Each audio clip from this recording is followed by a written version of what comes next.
Hello students, I am नवीन। स्वागत है आपका मेरे YouTube channel basic maths and tips में। और इस वीडियो में मैं करने वाला हूं class 9th chapter surface area in volume से रिलेटेड इंपॉर्टेंट क्वेश्चन। तो चलिए शुरू करते हैं। तो देखिए सामने हमें दिया है the conical tent has the area of its base as 154 metre square and its curved surface area is 550 metre square, find the volume of the tent. तो यहाँ पर एक कॉनिकल टेंट है जिसका area of base 154 metre square दिया हुआ है और कर्व्ड सरफेस एरिया 550 दिया हुआ है। तो हमें यहाँ वॉल्यूम निकालना है। तो देखिए जैसा कि हमें मालूम है कि एरिया ऑफ बेस जो है वो पाई आर स्क्वायर के इक्वल होता है, क्योंकि जो कॉनिकल टेंट होता है इसमें इस तरह से होता है बेस, और जो बेस है वो सर्कल शेप में होता है। तो सर्कल का जो एरिया है वो पाई आर स्क्वायर होता है। तो इससे सबसे पहले हम आर को फाइंड आउट करते हैं। तो मैं यहाँ लिख लेता हूँ कि एरिया ऑफ बेस मुझे यहाँ गिवन है कि 154 मीटर स्क्वायर है। ये होता है पाई आर स्क्वायर के इक्वल। तो पाई की वैल्यू 22/7, आर स्क्वायर पता नहीं है, ठीक है। यहाँ पर हम क्रॉस मल्टीप्लाई कर लेते हैं तो आर स्क्वायर इक्वल होगा। तो यहाँ देखिए 154 को 7 से मल्टीप्लाई करेंगे तो यहाँ पे लिख लेंगे 154 × 7 और अपॉन में ये 22 यहाँ आ जाएगा, ठीक है। 11 से कट कर लेते हैं इसको। 11 1 जा 11 और 11 4 जा 44, 11 2 जा 22, 2 से ये कट जाता है, 2 7 जा 14।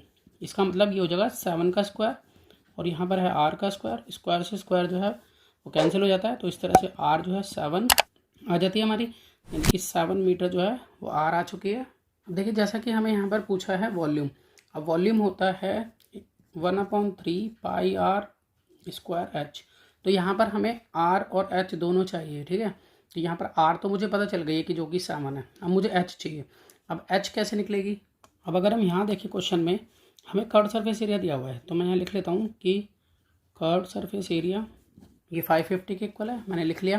अब देखिए यहाँ पर कर्व्ड सरफेस एरिया होता है पाई आर एल के इक्वल, ठीक है। यहाँ पर ये पाई आर एल के इक्वल है 550, जबकि हमें तो एच चाहिए।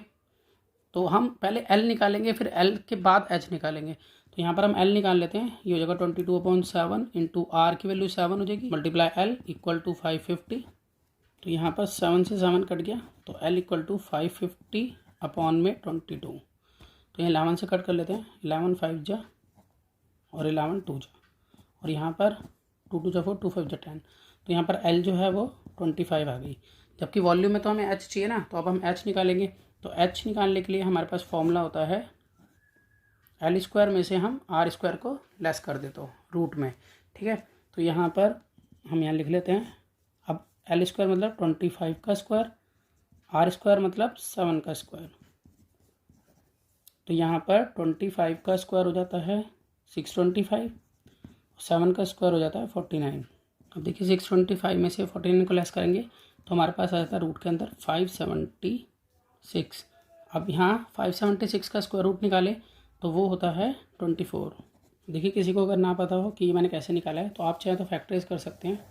देखिए यहाँ पर हम लिखेंगे 576, तो यहाँ 2 से जाएगा, 2 2 जा 4, 2 8 जा 16 और 2 8 जा 16, 2 1 जा 2, 2 4 जा 2 4 जा, यहाँ 2 7 जा 2 2 जा, फिर यहाँ 2 3 जा 2 6 जा, यहाँ पर 2 1 जा 2, 2 8 जा, फिर यहाँ पर 2 9 जा, फिर यहाँ 3 3 जा, यहाँ 3 1 जा। अब यहाँ पर पेयर में से हम एक एक ले लेंगे। तो यहाँ पे 2, देखिए यहाँ पर 2, यहाँ 2 और यहाँ 3। तो 2 2 जा 4, 4 2 जा 8, 8 3 जा 24। अब देखिए हमें वॉल्यूम निकालने के लिए H और R दोनों चाहिए थी, दोनों हमने निकाल लिए। अब हम यहाँ पर वॉल्यूम इजीली निकाल सकते हैं। तो मैं यहाँ लिखूँगा कि वॉल्यूम ऑफ टेंट यानी कि conical tent, volume of conical tent equal होगा 1/3 पाई आर स्क्वायर एच के। तो यहाँ 1/3 मल्टीप्लाई पाई की वैल्यू 22/7 मल्टीप्लाई आर जो है वो आया था हमारे पास 7 मल्टीप्लाई 7 इंटू एच जो है अभी आई है 24। अब यहाँ पर 7 से 7 ये कैंसिल हो गया और 3 से ये काट लेते हैं 8 जा पे, ठीक है।